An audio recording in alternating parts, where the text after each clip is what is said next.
No, morjes taas kaikille ja nyt tämmönen taas halliturailua. Niin porukka varmaan näkee mikä toi on.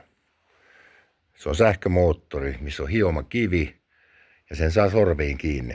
Ja en ole tätä vekotinta käyttänyt ainakaan 15 vuoteen. Mulla oli joskus se vanha sorvi, siinä oli tämmönen pistoke, niin mun täytyy nyt vaihtaa kaapelin pää tonne ja ajattelin nyt testaa sitä taas. En edes muista, tää on niin helvetin vanha ja tätä en ole mitenkään rakentanut itse. Mä muistan mistä tää on ostettu tai tullut, mutta siinä on tommonen teksti tuolla.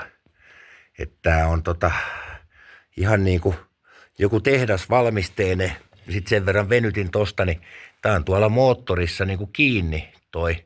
Että se on niinku ihan tehty varta vasten tämmönen pitkäakselinen moottori. Että tää ei ole mikään kotitekoinen värkki ollenkaan toi, että tämä on kotitekoinen värkki. Ja sitäkään mä en nyt tätä itse tehnyt, että mutta ei mitään.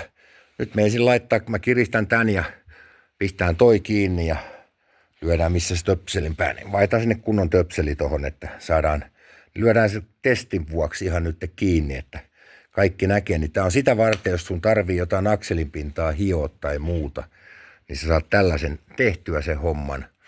Ja niitä pystyy kyllä erilaisia väkeryksiä rakentelee kyllä, ihan kotitekoisiakin, ei siinä ole mitään. Ja tässäkin, niin ootas nyt, täytyy, mä saan ton auki tosta ton mutterin. Ja tää on vähän niinku, Pukinpajahan teki itse semmoisen porakoneen, tai niinku tämmöisen vastaavan akselin, missä oli laakerointi, ja saiko se porakoneella sitten se sai tehty. Mä en oo semmoista jaksanut rupea rakentaa, että mä oon yleensä eri konsteilla vähän tehnyt, että konstit on monet. Ja niin kuin tässäkin on, siellä on laakerointi tuolla. Sitten tuolla on lukitusmutteri joku, mä en tiedä onko toi laakerille vai mikä. Siellä on toi holkki Joo, tää on niinku, tää on kiristettävä malli. Ja siinä on hakasavaimella tosta saa ja en oo koskaan tätä purkanut. Mutta laakerointi siellä on, koska se pyörii. Ja ihan nätisti pyörii, niin ei mitään, niin jatketaan tosta. Ja tässäkin tää holkki on tälleen, että siinä on niinku tommonen ohjurirengas. Ja sit menee tonne kiven väliin tonne ja sen saa kirrattua siitä. Ja nyt on sen verran hauskan näköiset kaapelit, niin kattokaa noita värejä. No siinä olisi nyt, jos olisi vaiheet, noin musta ja harmaa.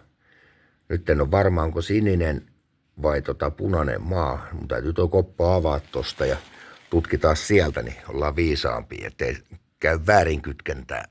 No niin, sieltä se löytyi. Ja siellä se punainen. Nyt, joo, tuolla. No, täytyy ottaa rukari, saa noin nakkisormet pois edestä. Punainen menee maahan, joo. No nyt se selvisi, ettei ainakaan pitää vahinkoja satu. Punainen menee maahan ja mä ekan katsoin, että onko tuolla toi kaapeli, että onko se kärvähtänyt tuolta sisältä. Mutta ei, siinä on niin paksu lakka tuollakin ruiskutettu, että se on niinku lakkaa mitä siinä on. Ja nyt uskalletaan sitten alkaa pistää pistoketta paikalle, kasataan nyt tää koppa ekana takas ja aika hassu semmonen rakennelma tää, että se ei ole semmonen niinku ihan uusinta uutta. Tää moottori en tiedä miltä vuodelta on tämä, mutta olkoon nyt millä on ja tää lyödään tää kiinni ekan kansi ja punainen laittaa maahan ja nyt vielä tarkistaa kerran, että mä en kato väärin. Joo, punainen on maahan. Niin se on nyt ainakin varma tieto. Ja toi koppasysteemi on aika jännä Tässä on niinku tää kansi, missä on itse tää osa, niin on siinä. Ja nyt sitten suoja siihen päälle. Ja joo, kyllä se pelittää, kun täytyy vaan nyt testaa, että ei joo, kyllä se pelittää. Ei mitään.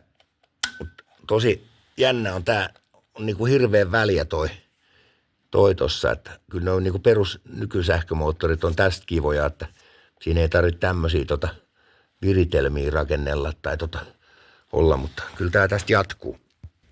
Nämä on ihan mukavia nämä pikaliittimet, tämmöistä sun ei tarvitse työntää tää lipsi ylös tosta ja siellä tulee, kun sä painat se alas, niin kuin tuolta näkyy, tulee tommonen, tavallaan palkki alas, se painaa sen kaapelin kiinni ja mä nyt pistin ensimmäisenä maan, niin ei sitten ainakaan satu siinä mitään virheitä eikä tommosia. Siinä nyt on vaiheet ja sitten kun saadaan toi nyt kasaan, niin sen verran testataan ennen kuin ruvetaan virittelemään sitä minnekään muualle, että ihan tommonen asiallinen tää, että noi on kivoja käyttää. No niin, nyt meillä on paikallaan kaapelit ja nyt tehdään sitten semmonen juttu, että lyödään töpseli kiinni ja katsotaan suhahtaako jossain, että onko. Se on niin kauan seissyt tuolla nurkasta häpeämästä, että nyt mä ajattelin, että mä testaan taas sen, että pelittääkö se. Ja nyt töpseli kiinni. Ei käynyt mitään sähikäistä. Sitä aletaan katsoa. Nyt sitä on testattu sitten ja savu ei nouse. Positiivisesti pyörii suunta just oikeinpäin tonne suuntaan pyörii. Ja sorvi pyörii näin päin, niin silloin se on hiova. Ei mitään, siitä jatketaan. No niin, nyt se on vempain siinä. Meillä on toi, mihin joskus tehtiin pyällyksiä. Niin siitä se lähtee ja nyt katsotaan miten tää vempain pelaa. Katsotaan, meillä on 630 kierroksia. Niin pikkusen pieni hetki. Mun täytyy tuo akseli pistää kunnolla, että se on kunnolla kiinni. No niin, uusi yritys. Se viipotti sen verran, niin mä vähän pistin paremmin sen, että pikkusen viipottaa vieläkin, mutta se saa nyt mennä ja sitten ei muuta kuin aletaan ottaa. Ja katsotaas. Ja pitää hetkonen.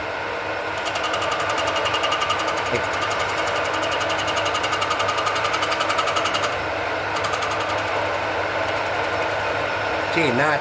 Nyt siitä aletaan sit ottaa hiljaa pintaa pois ja hiomaan sitä. Tän laittaisi automaattisyötölle nyt niin kuin laitoon. Paljon kivempi on hioa. Nyt se voi niinku kumpaakin suuntaan hioa koko aika. Sitten ei muuta kuin pysäytetään vähän takaisin ja taas vedetään.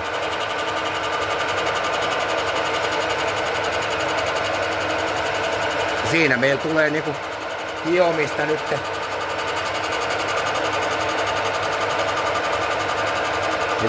Mä pysäytän tossa, niin katsotaan pikkusen, kun se viipottaa kumminkin sen verran toi akseli, miten se on hionnut. Niin kattokaa, kyllä se alkaa hioa ja sitten me kokeillaan toistepäin. Nyt ne pyörii niin kuin tää pyörii samaan suuntaan kuin toi akseli. Nyt heittää sitten ympäri se, eikö väärinpäin nyt. Hiotaan vastapäivää, niin kuin vastakarvaa.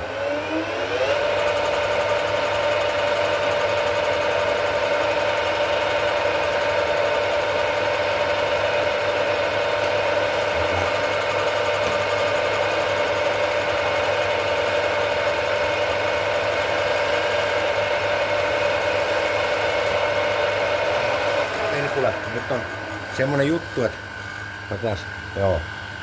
Mä en tiedä, pitäisiköhän mun kääntää toi, siinä käy se, että kun mä pistän väärinpäin, niin toi syöttö ei pelaa nyt oikein. Ei mitään, testataan. Vedetään nyt se samaan suuntaan sitten. Niin. Elikkä nyt on sama suunta. Ja sitten ei muuta kuin syöttö päin.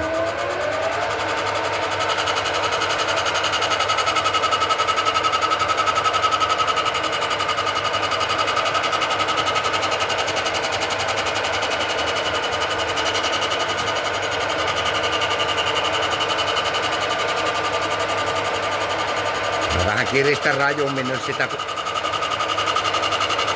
mä en mitään puolen tunnin video rupea tästä tekemään, kun se ei ole semmonen aika, mutta nyt taas vähän kiristää taas toiseen suuntaan. Ja se on varsinkin, jos on karkastuja akseleita, niin sillä pystyy tällä ottaa karkastuista pintaa pois, kun sitä hiotaan.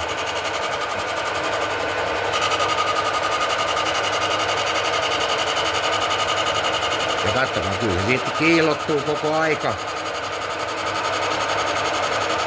Ihan tulee koko aika kiiltävää. Ei mitään, mä hetken päästä pysäytän. Ja pitää itekin vähän oikein muistella, että miten se menee. Mä kokeilin äsken kovilla kierroksilla. Se jää karheeksi. Nyt mä pienensin, mulla on 170 kierrosta pyöreästi sorvissa. Ja nyt näyttää, että alkaa toi pinta kiiltää tuolla. Niin siikataan tosta, mä hion ton pinnan nyt, niin mä näytän sit. Kohti loppua ollaan menossa ja kohta mä otan syötön pois ja pyyhkäsen, niin pysäytetään, niin näette. Noin, ja siinä on se, kun mä kovilla kierroksilla yritin niin kuin tai kovemmilla kierroksilla ottaa. Tossa oli 170 kierrosta. Siinäkin on vielä karheutta vähän se, mutta huomattavasti on parempi toi pinta. Ja koska saan näkymään se jotenkin järkevästi. Niin kuin tuossa vielä näkyy toi. Eli vielä vähemmän kierroksia. Ja mä veikkaan, että se on silloin aika lähes siinä. Niin tällä pystytte tuommoisella kivellä hiomaan karkastuja akseleita. Ja sitten jos tarvii jotain tarkempaa tehdä, niin kun sulla on oikea kivi siinä sopiva, niin siinä ja tää pyörii, siinä ei kierroksia paljon tossa moottorissa säädellä. Se on se tasakierros, mikä siellä on. Mä en nyt kattonut paljon siinä on, olisiko 1400 tai jotain. Mut siitä tommonen testailu taas, kun en ollut muistin vaan tuolta nurkas löysin ton, niin siinä kattokaa, toi on se niin kuin tavallaan nopeilla kierroksilla. Kyllä sillä saa hiottua, mutta se repii vähän sitten kun hidastin kierroksia. Mä veikkaan, että kun johonkin 100 tai alle 100 tiputtaa kierrokset, niin sitä alkaa tulee hiomanjälki siisti. Mutta ei siinä, niin kahtotaan tos vielä. Ja semmonen karkeasti 5 satkuu mä laitoin ja nyt mulla on 70 kierrosta. Niin nyt sit siikataan tosta minkälainen jälki tulee. Ja kyllä siinä huomaa, se alkaa kiiltää paremmin jo. Että jälki paranee vaan kun vauhtia pienentää. Koska moottorista ei pystytä vauhtia nostamaan, niin vetästään pieni matka tosta vielä.